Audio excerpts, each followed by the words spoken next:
पवित्र श्रीमद् भागवत गीता, पवित्र चारों वेद, पवित्र कुरान शरीफ, पवित्र बाइबल, पवित्र गुरु ग्रंथ साहिब, पवित्र कबीर साहिब की वाणी में छुपे हुए गूढ़ रहस्य अर्थात तत्व को जानने के लिए कृपया अवश्य सुनिए जगत गुरु तत्वदर्शी संत रामपाल जी महाराज के मंगल प्रवचन।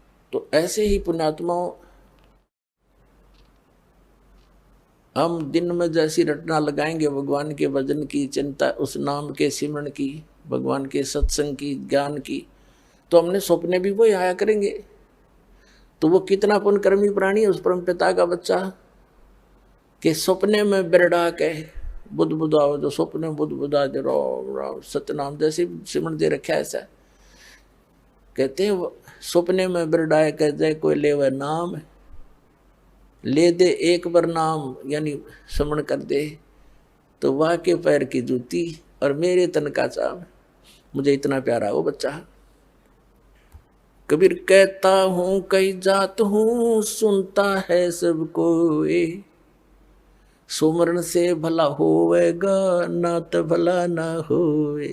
बताओ, परमात्मा ने तो कमाल कर रखा है, तो ये ज्ञानहीन प्राणी मूर्ख बनाए बैठे हैं जनता को। पुण्यात्माओं, प्रसंग चला है। कबीर साहब कहते हैं सतगुरु के उपदेश का लाया एक विचारे, जय सतगुरु मिलते नहीं हम जाते नरक दुआरे। नरक द्वार में दूत सब करते खेचा ताने, उनसे कबू ना छूटता फिर फिरता चारों खाने। चार खानी में भरमता कबू न लगता पारे, सो फेरा सब मिट गया मेरे सतगुरु के उपकार। सात समंदर की मसी करूं और लेखनी करूं बन राय, धरती का कागज करूं गुरु गुण लिख्यो न जाए। गुरु मानुष कर जानते ते नर कहिए अंधे, ओवे दुखी संसार में फिर आग काल के फंदे। अपना आत्मा परमात्मा कितना महत्व बताते हैं सतगुरु का,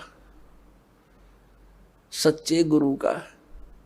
जय सतगुरु मिलते नहीं हम जाते नरक द्वार, और नरक द्वार में दूत सब फिर करते खेचा तान, उनसे कदे ने छूटता और फिर फिरता चारों खान। उसके बाद नरक भोग के उनके जूते खाकर यम के दूतों के फिर नरक 84 लाख योनियों में आता। और फिर क्या बताते हैं, चार खानी में भरमता और कबू ना लगता पार, सो फेरा सब मिट गया मेरे सतगुरु के उपकार। इन सब से बाईपास निकाल दिया गुरु जी ने, सतगुरु ने। तो ऐसे सतगुरु की महिमा को लिखने लगूं, कहते सात समंदर की मसी करूं और लेखनी, मसी माने इंक, सात समुद्रा की स्याही बना लूं और पूरी पृथ्वी जितना कागज ले लूं और सभी पेड़ पौधों की कलम बना बना रख लूं। एक वृक्ष के अंदर कितनी कलम बन जाएगी, करोड़ों। और कहते सारी कलम घिस जा, समुद्र जैसी स्याही भी खत्म हो जाए और धरती जितना कागज भी शेष उसमें जगह ना रहे। लिखते लिखते तो गुरु गुण लिखा नहीं जाए, तो लिख के दिखाओ उसे सतगुरु के गुण को। एक कुत्ते के जीवन में लिखने लग जाओ, सुबह लेकर शाम तक वो कितना कष्ट उठाता है। पहले तो प्लातून पाक रहा था, बनकर अच्छी पोस्ट प्राप्त करके 2 पैसे घर पर हो गए, भगवान बजा नहीं, अब कुत्ता बनकर सैर सपट्टे करता फिर रहा है। कबीर साहब कहते हैं अपनी वाणी में, बीबी पड़ते रहे थी और डोडी लगे थी वार, अब गातू गाड़े फिरती है वो बने कुतिया बाजार। वो नवाबों की लड़की औरतें, स्त्रियां, राजाओं की स्त्रियां पर्दों में रहा करती थी, डोडी आगे उनके पैर लगा करते थे, कोई गैर व्यक्ति, ऐसा वैसा व्यक्ति हमारे घरों में प्रवेश ना हो जा। और ऊंचे घर की बहू बेटियां कल आया करती थी, सत्संग में जाने से वो इज्जत बेइज्जती मानती थी, हमारी इज्जत नहीं रहेगी, हमारे बहू बेटियां यदि सत्संग में संतों के पास चली गई थी, अब वो कुतिया अपनी अंडे बिना नी वस्त्र फिर रही है उस बाजार के अंदर सरेआम बिरन माटी करवा दिए राम नाम बिना इस झूठी चोचलों ने। तो क्या बताते हैं, बीबी पड़दे रहे थी और डोडी लगे थी बाहर, इब गा तो गाड़ी फिरे वह बन कुतिया बाजार। वो पर्दे की सुंदरी सुनो संदेशा मोर, अब गा तो गाड़े फिरती है वो करे सुरायों शोर। अब परमात्मा हमें याद दिलाना चाहते हैं,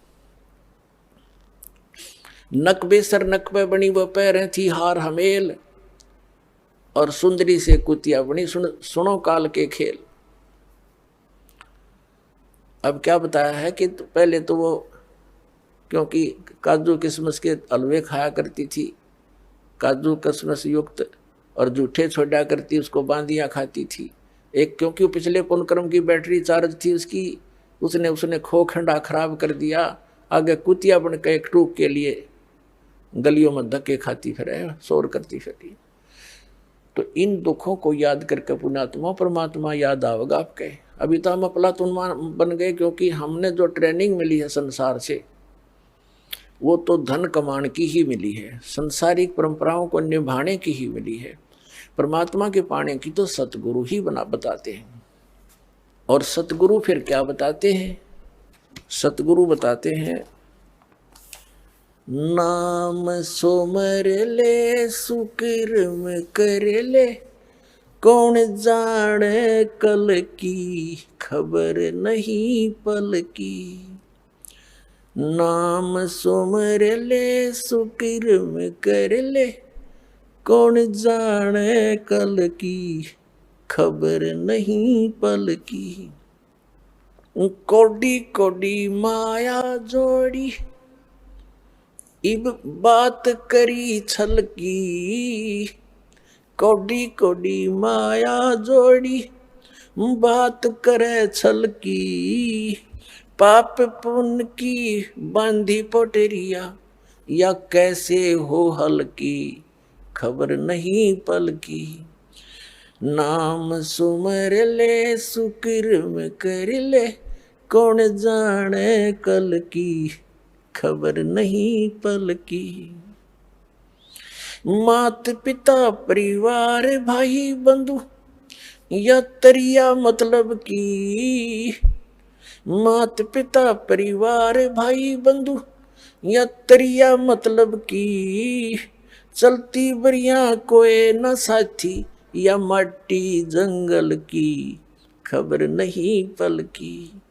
नाम सुमर ले सुकर्म कर ले, कौन जाने कल की खबर नहीं पल की।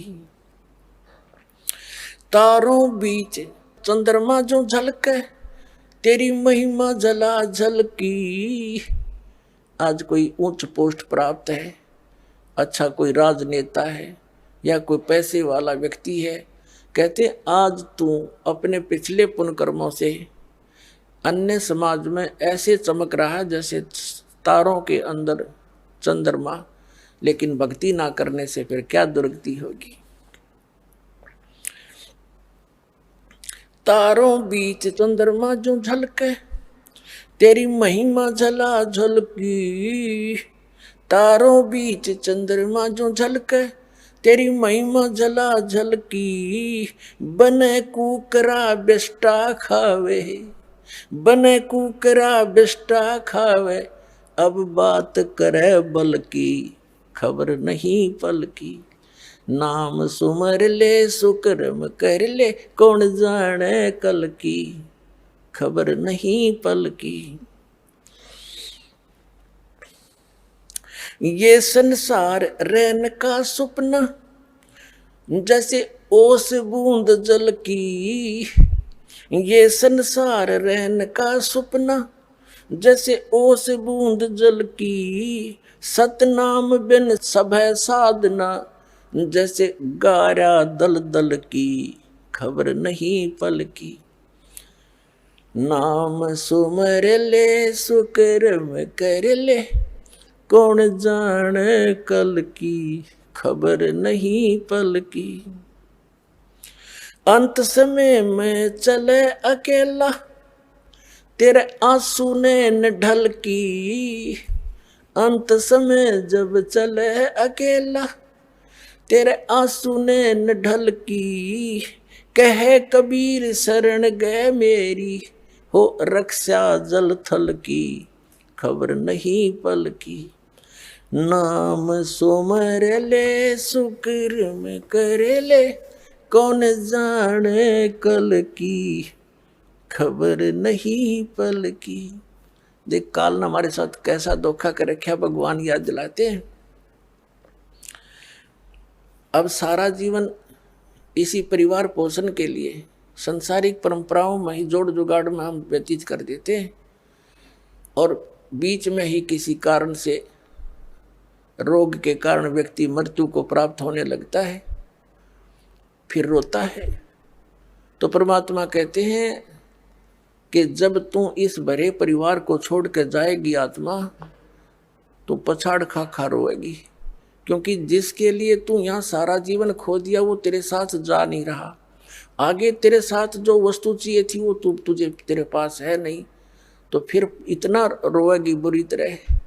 कहते हिडकी दे दे रोएगी है सुरता, जब तू चल लेगी अकेली, आत्मा को कह रहे। तो यहाँ परमात्मा कह रहे हैं अंत समय जब तू चले अकेला, तेरे आंसू ने ढल की, फिर रोएगा, फिर फायदा क्या उस रोने का। अब इस ज्ञान को पहले सुने, फिर पहले रोने लग जा उस मालिक की तरफ में, उसका नाम जाप करे। संसारिक काम भी भगवान ने ठीक कराया करे। राजा लोग भी अपने प्रयत्न से जब हार लेते हैं, थक जाते हैं, परमात्मा की शरण लेते हैं, और वो आपको सिद्धि मिलन लग रही शरण, फिर क्यों ना लें हम भी अपना वही भक्ति करें। अब परमात्मा पुण्यात्माओं हर तरह से हम इस सोई हुई भांग पी हुई आत्मा को जगाना चाहते हैं। हमने या काल की माया की भांग घनी पी रखी है, और परमात्मा ने भी एंटीबायोटिक इतनी बेशुमार दे रखी है, इसने तार के छोड़ेगी। ये सत्कर मान लियो।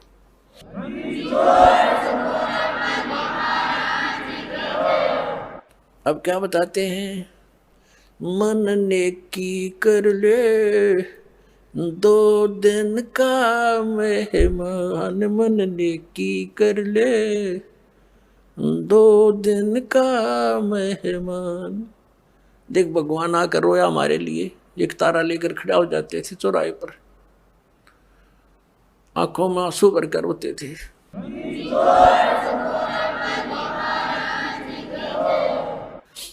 इस काल की भांग को पीकर हम इतने मदहोश हो गए हैं, लेकिन परमात्मा जगह जगह खड़े होकर के एक तारा लेकर के हमें इस काल के जाल को समझाया करते थे।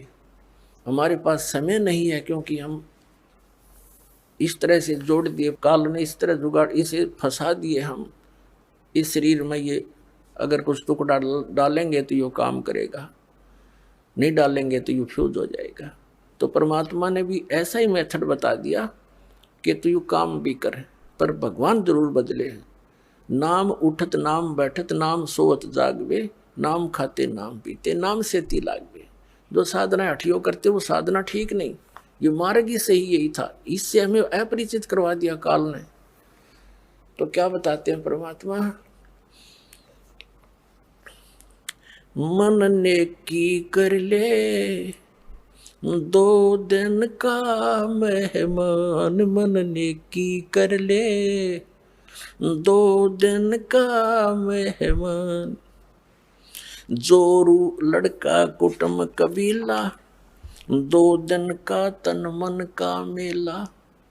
ये जोरू लड़का तेरा कुटुंब कबीला, 2 दिन का तन मन का मेला। अंत समय उठ चले अकेला, ये तज माया मंडान, मन ने की कर ले 2 दिन का मेहमान, मन ने की कर ले 2 दिन का मेहमान।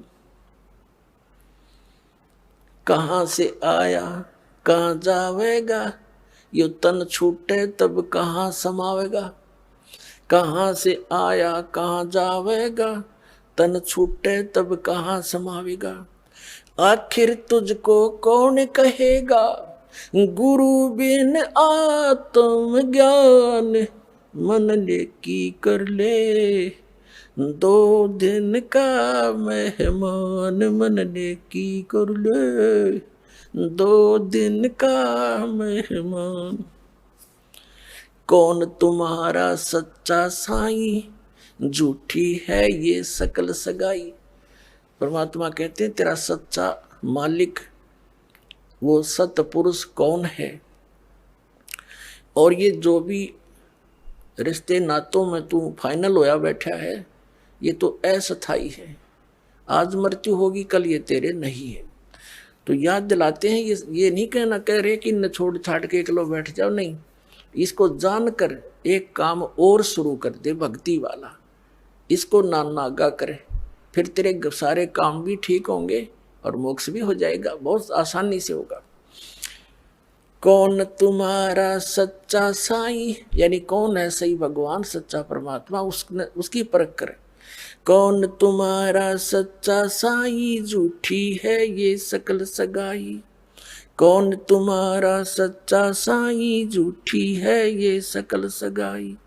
चलने से पहले सोच रे भाई, कहाँ करेगा विश्राम, मन ने की कर ले 2 दिन का मेहमान। अपना आत्माओं किसी भी कार्य में संभार जाते हैं घर से तो पहले टारगेट बना लेते हैं, रात्रि कहाँ बिताएंगे, कहाँ रुकेंगे, लेकिन संसार छोड़कर जाने वाला कभी नहीं सोचता मैं कहाँ जाके विश्राम करूँगा। तो परमात्मा कहते हैं चलने से पहले सोच ले रे भाई, कहाँ करेगा विश्राम। अब हम बताएंगे कहाँ करेंगे विश्राम, वो सतलोक में चलेंगे, वहाँ हमारा सही ठिकाना है। छुट्टो छुट्टो, आज छुट्टो कल छुट्टो, तुरंत छोड़ देंगे इसको, इस गंदे लोग को। तो बाट इंतजार करेंगे परमात्मा का जावा लेने और चले अपने सतलोक में। ऐसे जाएंगे पट्टदेशी, वहाँ पर बैठे पाओगे सतलोक में।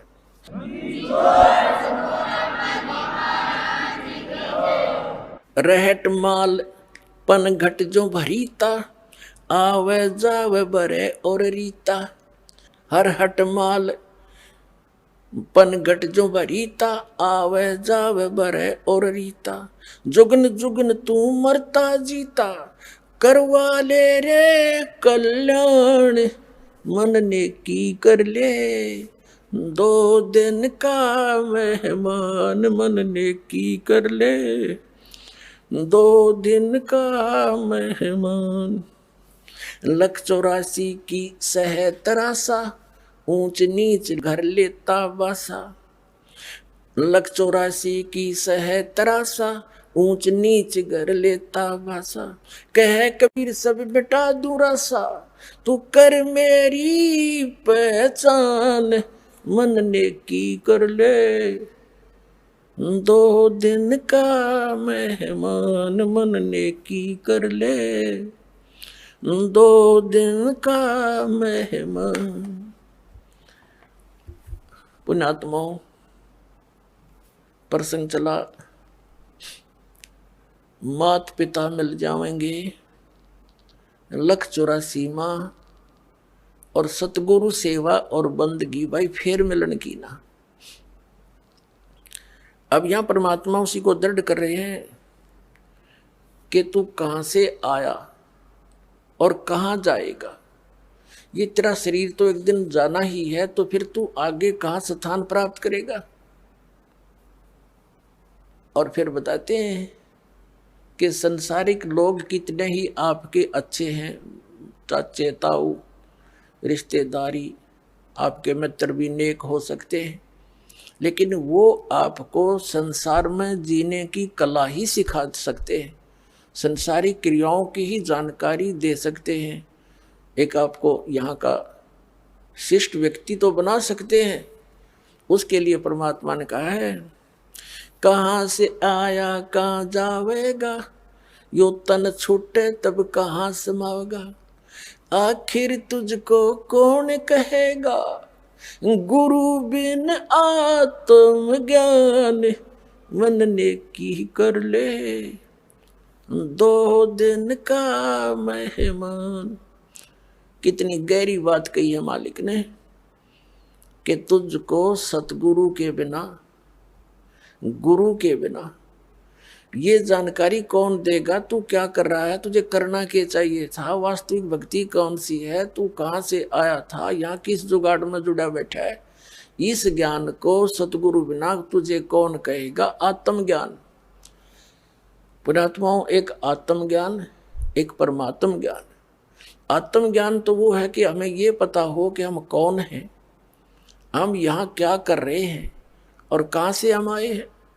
ये तो आत्मज्ञान माने अपने विषय में जानकारी। एक परमात्म ज्ञान, भगवान कौन है, कैसा है, क्या सुख या दुख देता है और वो कहाँ रहता है और वो कैसे मिलता है, ये परमात्म ज्ञान है। तो आत्मज्ञान किसी ने सुन ले सब बोला आत्मज्ञान हो गया, टट्टू हो गया आत्मज्ञान। किसी को पता लग गया तो कैद में है, क्योंकि शराब पी कर की तो बकवाद कर दी, सुबह थाना में पड़ा पाया, वह शराब उतर दे, नशा उतर दे, पता लग गया आत्मज्ञान हो गया कि मैं तो जेल में पड़ा हूँ, और उससे कोई समाधान ना करने का तरीका मिला तो उस आत्मज्ञान का क्या फायदा। तो आत्मज्ञान के बाद फिर वहां से निकलने का ज्ञान और होना चाहिए, तब छूटेगा पीछा, तो वो परमात्म ज्ञान।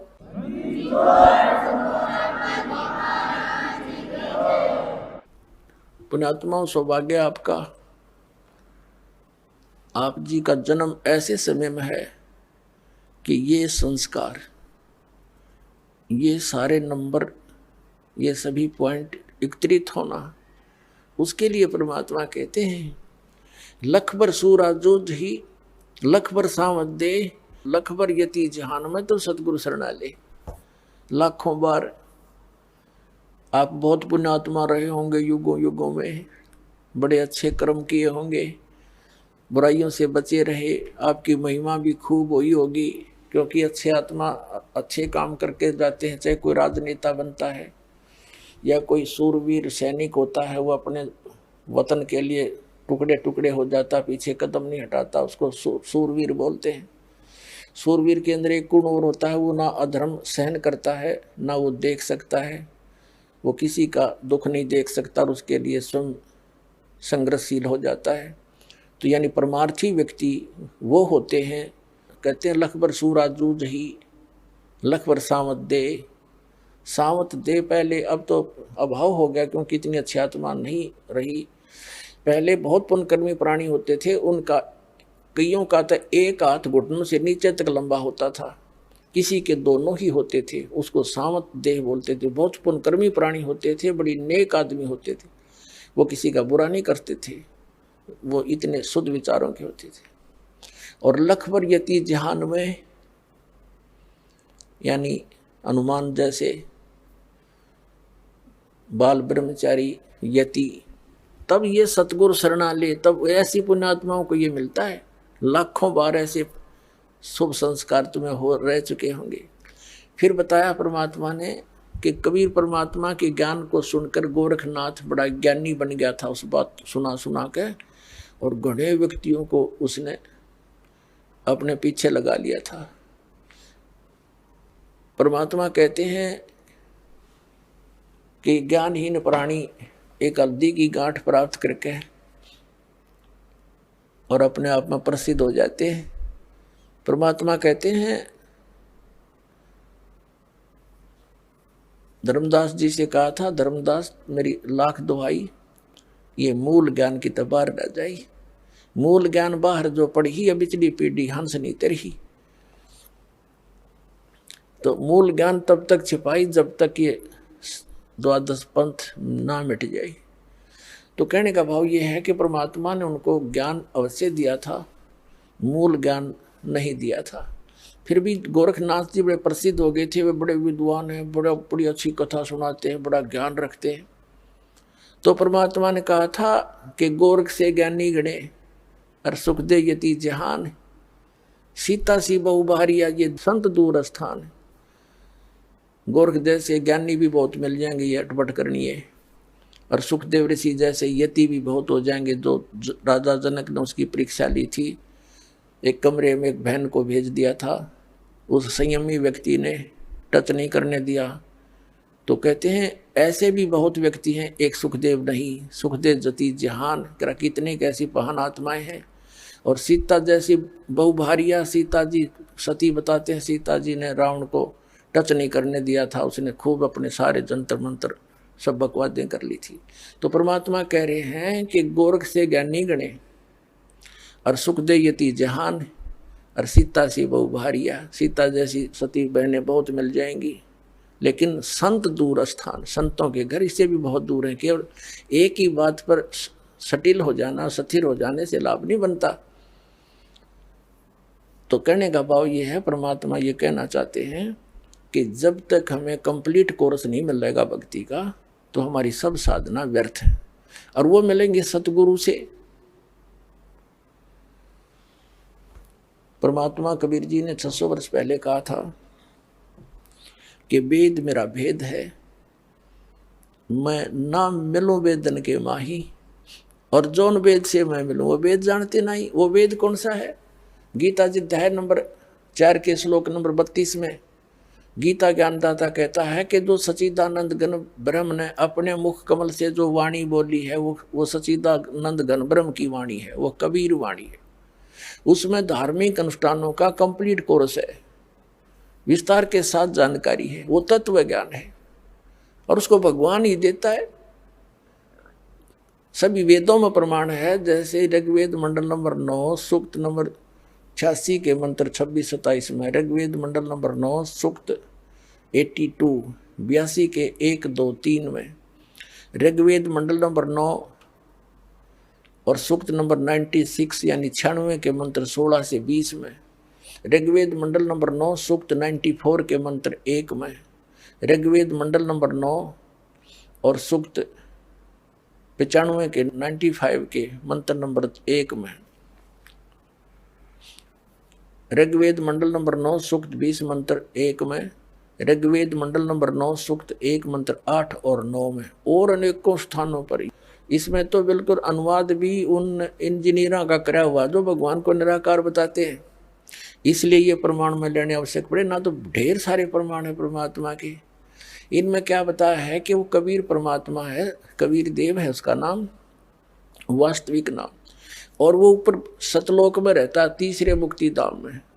और तीसरा मुक्ति धाम कौन सा है? जैसे लोक कहो, धाम कहो, जैसे काल का 21 ब्रह्मांड का एक लोक, यु काल का लोक, और दूसरा इस अक्षर पुरुष जो गीता जी अध्याय नंबर 15 के श्लोक नंबर 16 और 17 में 3 पुरुष हैं, एक सरपुरुष एक अक्षर पुरुष, फिर इनसे अन्य और तीसरा पुरुष है सरपुरुष, ये काल है, ज्योत निरंजन है, 21 ब्रह्मांड का स्वामी है।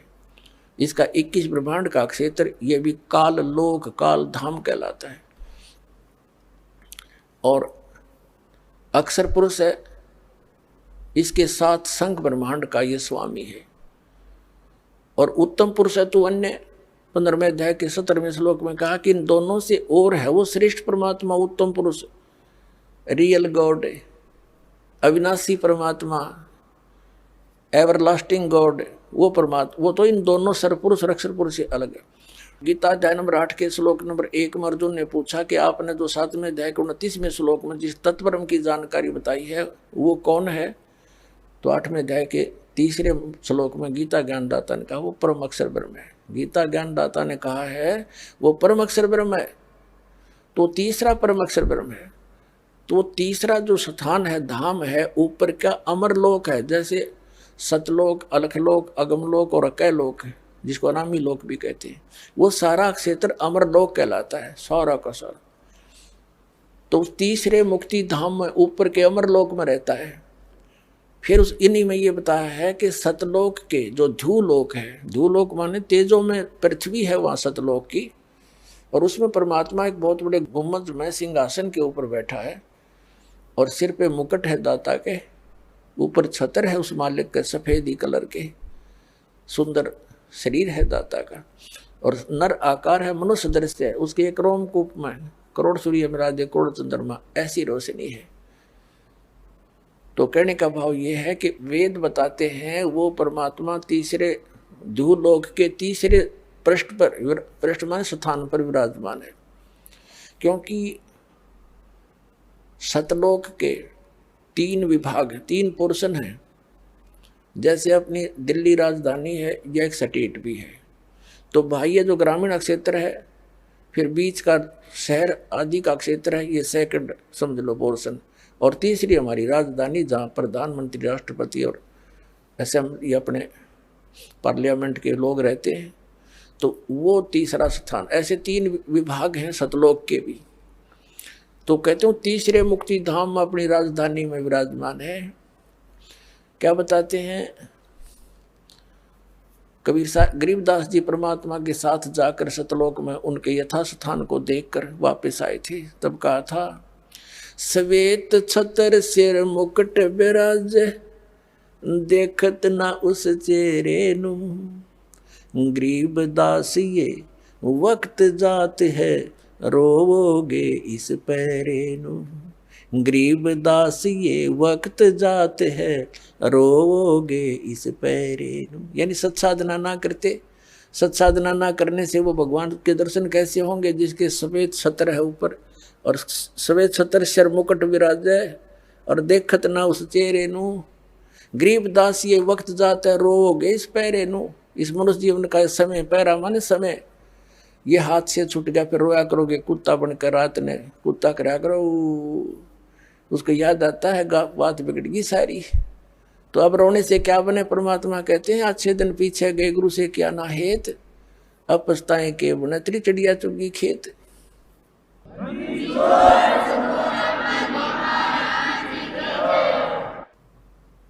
अब परमात्मा स्वयं ही वहां से चल कर आते हैं जहां वो भगवान रहते हैं।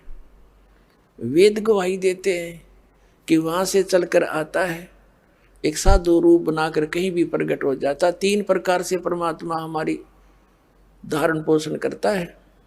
एक रूप में तो सतलोक में रहते हैं, स्थायी रूप में तेजो में शरीर मालिक का, करोड़ सूर्य मरादे करोड़ चंद्रमा से एक रूम की शोभा सतलोक में। अलखलोक में भिन्न शोभा है।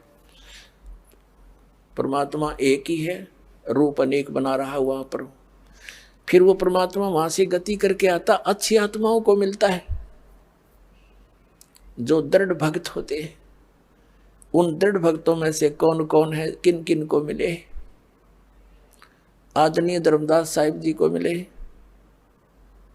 आदरणीय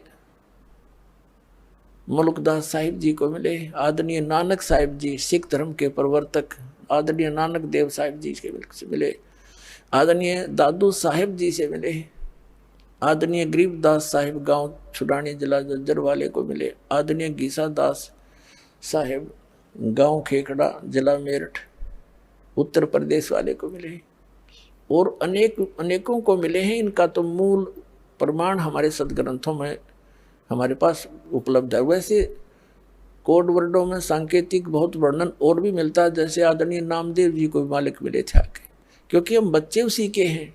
वही आकर उसी को दया आती है जो अच्छी आत्मा भक्ति की तरफ अग्रसर है, मिसगाइडेड है, उनको आकर मिलते हैं। कहीं भी आकर कोई भी लीला कर लेते हैं, उनको सतमार्ग बताकर फिर अंतर्ध्यान हो जाते हैं। यथार्थ ज्ञान सुनने के बाद वो प्राणी उल्टा नहीं हटता थे, सारा संसार एक तरफ हो जा।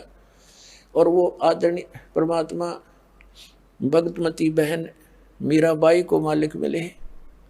वो दृढ़ भक्तों को मिलते हैं जो पक्के भक्तों, टस से मस ना होते, सारा संसार एक तरफ हो जाए। अपनात्मा हमने सारा इनकम्प्लीट स्पिरिचुअल नॉलेज सुन रखा है, कति अधूरा सधूरा सा जिसका सिर पैर नहीं। तो इसको तत्व ज्ञान कहते हैं, जो सबको सेट करे और परिपूर्ण रूप से कथाओं को भी सही सुनाए। जैसे मीराबाई पिछले जन्म जन्मांतर की पुण्यकर्मी प्राणी थे, और काल उनको ऐसे स्थान पर पैदा कर देता है कि उनकी भक्ति कोई कर्ण ना दे। वो कैसे ठाकुरों के घर जन्म दे दिया, और राजस्थान के ठाकुर उस समय अपने आप को खुदा से नीचे नहीं मानते थे, अपनी बहन बेटियों को पर्दे में रखते थे, एक परंपरा थी उनकी। और स्वयं सब खेतों में या कहीं भी काम करना होता स्वयं करते थे। पशुओं का गोबर भी उठाकर बाहर कुर्डियों पर स्वयं डाला करते थे। अपनी बहन बेटियों को पर्दे में रखा करते, बाहर नहीं जाने देते थे। और कोई जाति थी तो उसको कलंकित माना जाता था, बहिष्कार करते थे, उसका बहुत विरोध करते थे, उसका बुरा हाल कर देते थे, यहां तक कि उसको मार भी देते थे। अब परमात्मा की आत्मा भगवान बन नहीं रह सकती और पिछले संस्कार उसको टिकने नहीं देते, जिसके परिणाम स्वरूप वो आत्मा परमात्मा के लिए कहीं ना कहीं भटक रही होती है। काल ने जगह जगह एजेंट बैठा रखे अपने, कहीं देखोगे कोई पूजा पाड़निया, कितने कोई पत्रालियाँ बैठा ला तेरी भविष्य बता दूं, आजा बैठ जा धर दे 20 रुपये। फिर ये नकली संत, ये पंथ बना रखे नेरे, ये सारे एजेंट काल ने छोड़ रखे मिसगाइड करने के लिए।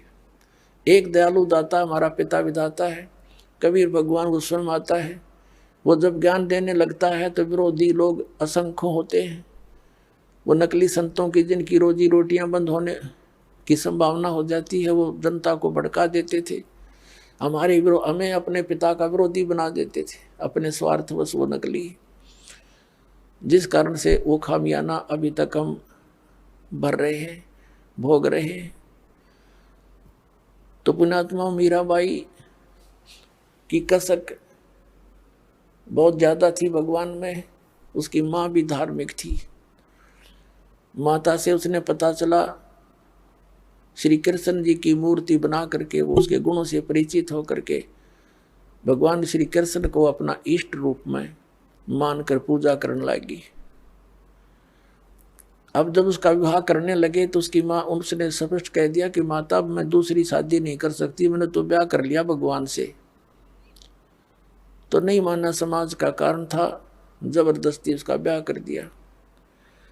एक बहुत अच्छे नेक व्यक्ति से विवाह, एक बहुत अच्छे नेक व्यक्ति से हुआ और वो विवाह के 4 वर्ष के बाद उसके पति की मृत्यु होगी, मीराबाई के पति की। लेकिन उसने मीराबाई की प्रार्थना पर इतनी सुविधा दे दी थी कि मंदिर में जाने अलाउड कर दिया था। वो नगरी का राजा था, तो राजा के आगे विरोध कौन कर सकता है। उसके साथ में 2-3 नौकरानियां बहनें चली जाती थी, तो जिससे तो दूसरे ठाकुर लोग भी नहीं बोल सके, भी अकेली नहीं जाती है, 4-5 जाते हैं इसके साथ। और फिर राजा के सामने प्रत्येक व्यक्ति कुछ नहीं बोल सकता। अब वो मंदिर जाती थी, अटूट श्रद्धा थी भगवान में। अब परमात्मा कहते हैं सौ छल छिद्र मैं करूं अपने जन के काज, 100 छल छिद्र मैं करूं। अब क्या हुआ, दयालु है परमात्मा, सतगुरु आए दया करी, ऐसे दीन दयाल। ये हमारे सत परमात्मा सतगुरु आते हैं, ऐसे दीन दयाल हैं, अपनी आत्माओं को अपना रास्ता आप ही बताते हैं। एक दिन कुछ परमात्मा कबीर जी के शिष्य हो गए थे, रविदास जी और भी कई शिष्य हो गए थे, लेकिन रविदास जी उनके बहुत निकट रहते थे और वो चमार जाति से थे। आज से 600 वर्ष पहले ये छुआछूत चरम सीमा पर था और ये जो शेड्यूल कास्ट के जो व्यक्ति होते थे, अनुसूचित जाति यानी चमार हुए, जुलाहे हुए, इनसे अन्य विशेष कर सर्वण जाति बहुत इनको हे समझती थी, इनके निकट नहीं मान जाते थे। तो मीराबाई, जिस रास्ते से मीराबाई जाती थी मंदिर में, उसी रास्ते में बीच में एक गरीब की झोपड़ी थी, आगे उसके साथ ही एक लंबा वैसे वन था, वृक्ष थे, खुला मैदान था। वहाँ परमात्मा कबीर जी और रविदास जी दोनों संत रूप में वहाँ सत्संग करने लग गए। अब मीराबाई जा रही थी मंदिर में और जब देखा जाते समय कि कोई साधु संत आए हैं, लोग इकट्ठे हो रहे हैं, वापस आई 1-2 घंटा मंदिर में अपनी करके पूजा अर्चना, तो वापस देखा तो वहाँ सत्संग शुरू हो गया, हो रहा था। मीराबाई और सखियों ने सबने मिलकर सोचा चलो 2 वचन सुनते हैं, भगवान की चर्चा हो रही है। वो बैठ गई जाके।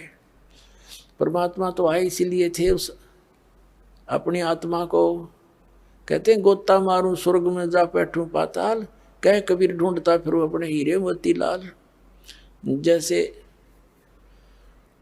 परमात्मा ने सबको ऐसे ही खोजा, तो मीराबाई सत्संग सुनन लगी। परमात्मा ने सत्संग वही किया जो राम और कृष्ण के बारे में वो किया करते थे। गुण तीनों की भक्ति में ये भूल पड़ो संसारे, कह कबीर निज नाम बिना कैसे उतरो पारे। तीन देव की जो करते भक्ति, इनकी कदे ना होवे मुक्ति। सारी कथा कहानी सुनाई भगवान ने। ब्रह्मा विष्णु महेश नासवान है, इनसे ऊपर कोई और परम शक्ति है, अपने को छुपा कर दाता बताया करते थे। मीराबाई को शौक लगा जैसे बिजली का झटका लगा करे, क्योंकि वो श्री कृष्ण की पुजारण थी, श्री विष्णु की पुजारण थी। पहली बार तो पुण्यात्माओं सबके साथ ऐसी घटना घटी। दास को भी ऐसा झटका लगा था, जब क्योंकि दास श्री कृष्ण और विष्णु का कट्टर पुजारी था, हनुमान जी के व्रत रखता था। श्याम जी हमारे दादा लाई वह गांव होया करे पूरी साधली पूजा वो भी करता था। तो पहली बार दास को भी बड़ा दुख हुआ था, लेकिन सहन करके फिर आगे जानने की चेष्टा की तो हृदय के पट खुल गए, स्पष्ट दिखाई देता है। पहले मोतिया बंद था, हमारा ऑपरेशन हो गया, अब हृदय वाली आंखें काम करने लगी। अब मीराबाई को बड़ा दुख हुआ। सत्संग के बाद कहने लगी, महाराज जी आप क्या बात कह रहे हो, क्योंकि पुण्यात्मा कोई भी जो प्रसन्न भी करते हैं वो सभ्य तरीके से करते हैं। कहने लगी, महाराज जी हमने तो कभी ये बात सुनी नहीं, आप जो बता रहे हो। तब परमेश्वर ने कहा, बेटी जो नहीं सुनी वही सुनाने आया हूं मैं। जो तुमने सुना है वो लोकवेद है, दंत कथाएं हैं, ये रामकृष्ण की आप मृत्यु होती है। तो प्रश्न किया उस देवी ने कि भगवान आप कैसे कह रहे हो। भगवान श्री कृष्ण जी ने मोरध्वज राजा के पुत्र ताम्रध्वज को आरे से चिरवा कर जीवित कर दिया, आप कैसे कह रहे हो कि वो कुछ नहीं कर सकते। परमात्मा ने कहा, बेटा मैं ये नहीं कह रहा कुछ नहीं कर सकते, पर ये तुम्हें मुक्ति नहीं दे सकते। फिर इनकी सामर्थ्य देख लो।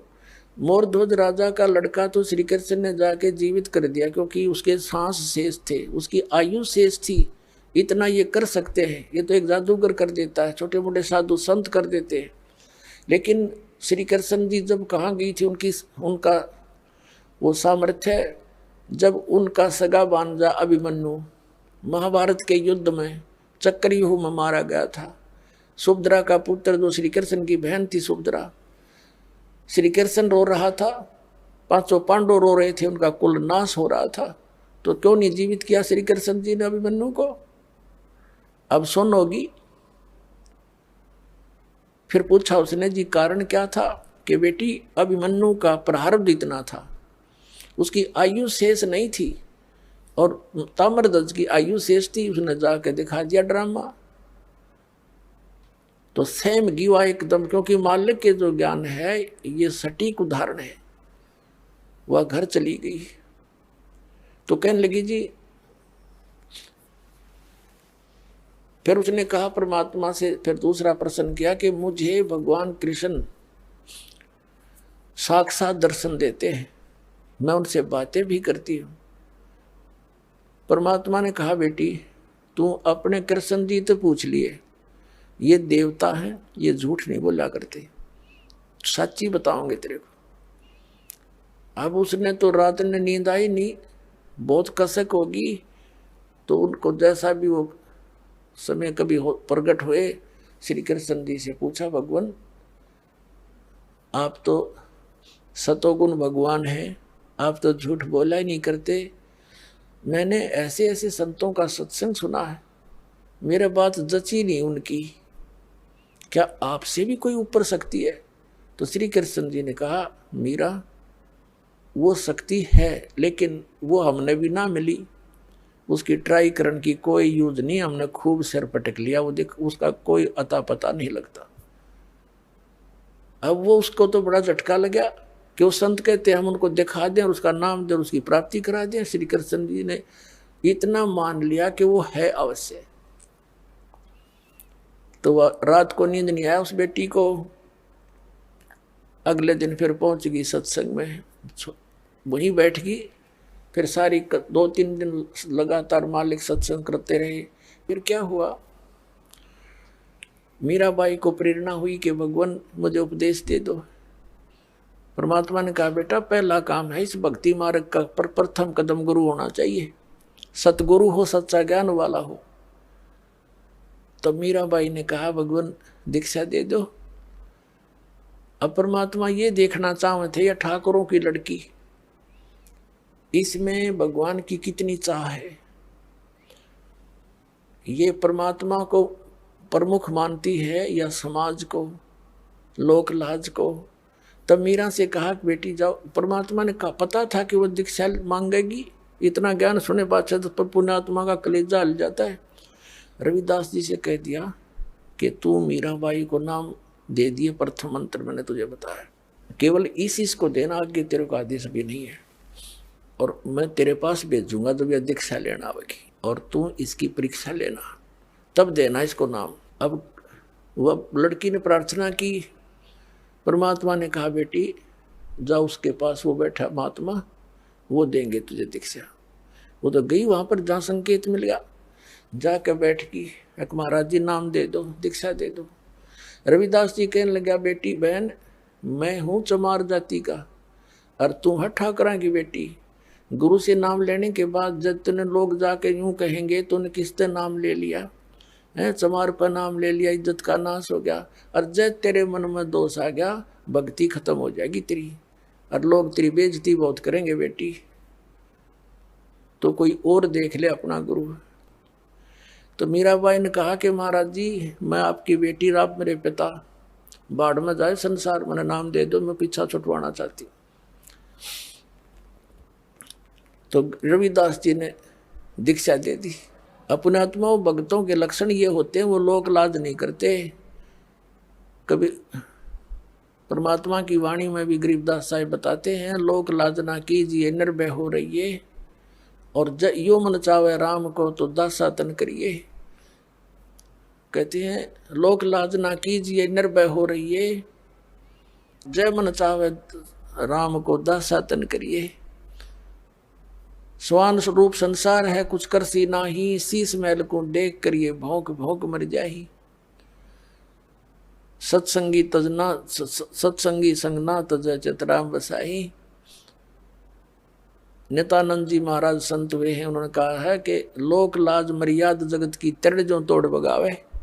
ये लोक लाज मर्याद जगत की नोगे तृण की तरह डिकड़े की तरह तोड़ के फेंक दे, तब कोई राम भगत गत पावे। तो साधु संतां के पिछले उदाहरण देख लो, उन्होंने लोक मर्यादा कति नहीं करी। जैसे आदरणीय नानक साहिब जी हिंदू धर्म में थे, अरोड़ा खत्री इनके घर जन्म था इनका, और रामकृष्ण के पुजारी थे। परमात्मा मिले तो पूरा उसी दिन त्याग दिया था, परमात्मा के दर्शन करके आते ही सब छोड़ दिया, और पूरा विरोध हुआ था उसका हिंदू समाज में, होने दे, कति परवाह नहीं करी। ये दृढ़ भक्त होते हैं जिनको भगवान आकर मिलते हैं।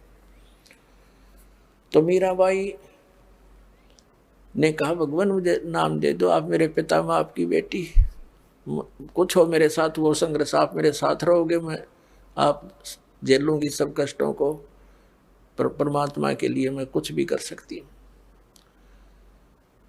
अब प्रथम मंत्र दे दिया रविदास जी ने, और फिर जैसे महीने में 20 दिन में फिर आने लगे सत्संग करने। तो सत्संग उस दिन तो भगत पर पक्के आते हैं। सत्संग विशेषकर परमात्मा रात्रि में भी करते थे और दिन में भी करते थे। दिन में कम, रात्रि में ज़्यादा करने लगे, क्योंकि दिन में काम नहीं में समय नहीं मिलता भक्तों को, व्यक्तियों को। रात्रि तो अपनी ही होती है, अपने ही समय नींद से समय निकाल लेते हैं। अब पहले तो वो दिन में मंदिर में जाती थी, अब रात्रि ने सत्संग में जाने लगी, दोनों टाइम, सुबह भी, दिन में भी, रात में भी। अब पहले तो उसका पति था, उसको साथ देता था, कोई बोलने वाला नहीं था। अब उसकी मृत्यु के बाद उसका देवर बन गया वहां का, उस नगरी का राजा। उसने मीराबाई को बहुत समझाया कि तू अब मत जाया कर, पहले तो तेरा पति था, अब लोग पता नहीं क्या क्या बात बनाते हैं, हमारी इज्जत का नाश कर देगी तू।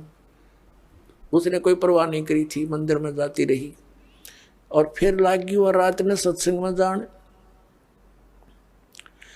इस बात का उसके देवर ने घना मलाल हो गया।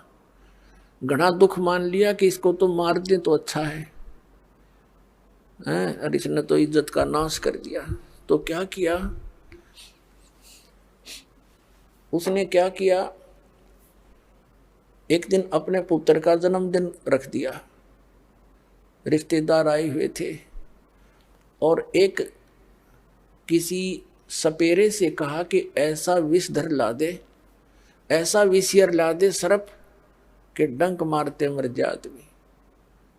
उसने वैसा ही ला दिया, राजा का हुक्म था, और एक डिब्बे में बंद करके ऊपर लिख दिया 9 लखा हार। राजा ने एक बांदी से कहा, नौकरानी से, जाओ मीरा को दे दे, ये हार गले में पैर लेगी, सुंदर कपड़े पहन लेगी, रिश्तेदार आवेंगे। और ऐसे, क्योंकि वो तो ऐसी रहती थी बेचारी, उसने तो ना उड़ने पैरने की कोई परवाह नहीं रही थी, भगवान में कसक गनी लगी थी।